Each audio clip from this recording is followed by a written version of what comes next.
Pour ce premier numéro Focus CAN, rendons-nous dans la ville balnéaire de San Pedro où le dimanche dernier, les matchs de la poule F ont dynamisé toute la ville.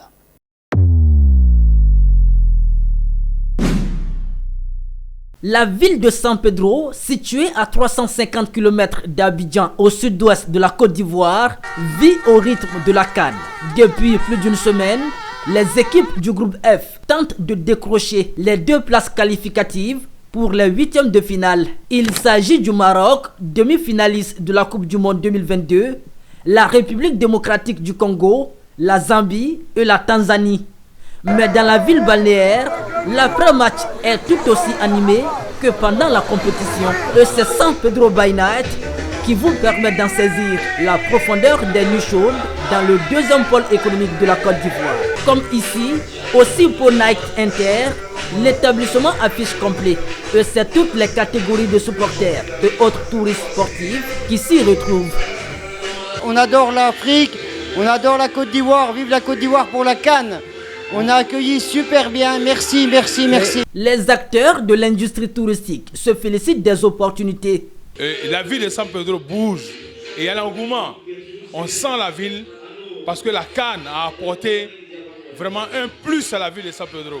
La CAN a apporté un plus à la ville de San Pedro à telle enseigne que tout le monde est dans la fête, tout le monde est content qu'on ait reçu la CAN à San Pedro. Au Vox, c'est la même ambiance des soirées après CAN.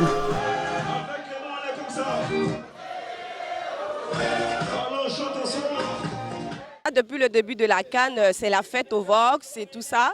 Voilà, toute nationalité confondue de toute l'Afrique et partout dans le monde. Voilà, et puis c'est un plus pour nous, pour le plaisir de tout le monde, tous nos clients, tout le monde est satisfait. Des nightclubs au maquis, les espaces ne désemplit pas. Comme ici, le VIP House, on se frotte les mains.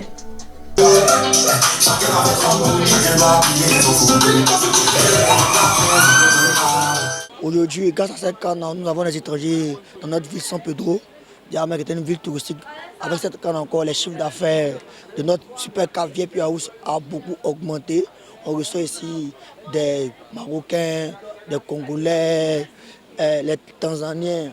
En tout cas, vraiment, on remercie le président pour le courage et pour ce qu'il fait pour ce pays. Du côté du maquis de la Madre, on ne pouvait pas rêver mieux pour se relancer dans les affaires. Par rapport à la CAN, il faut reconnaître que les activités marchent convenablement. Nos activités marchent en tant que tenancière, en tant que restauratrice, nos activités marchent bien. Et elles marchent très bien. La CAN de l'hospitalité, mais aussi la CAN des bonnes affaires. Et c'est chaque petit métier qui est concerné. C'est le cas de Kwame Aou Estelle, vendeuse de brochettes. Sa CAN à elle se trouve dans son chiffre d'affaires qui a grimpé durant la CAN.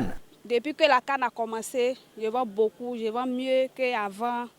Avant, ça ne marchait pas, mais depuis que la CAN a commencé, ça marche beaucoup. Donc, je suis contente que la coupe reste cette année en Côte d'Ivoire. À San Pedro, c'est tout le mindset de la jeunesse qui a été transformé. Les petits business poussent à chaque coin de la rue. Et si les clients ne viennent pas à eux, c'est aux commerçants opportunistes d'aller à leur rencontre.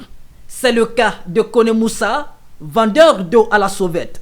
À cause de la CAN, j'arrive à beaucoup vendre. J'ai envoyé 3 paquets d'eau et j'arrive à tout vendre. Voilà, grâce à la CAN. En tout cas, tout va mieux dans mon business. Quand je commence, il y a les gens qui m'ont encouragé aussi et je suis content.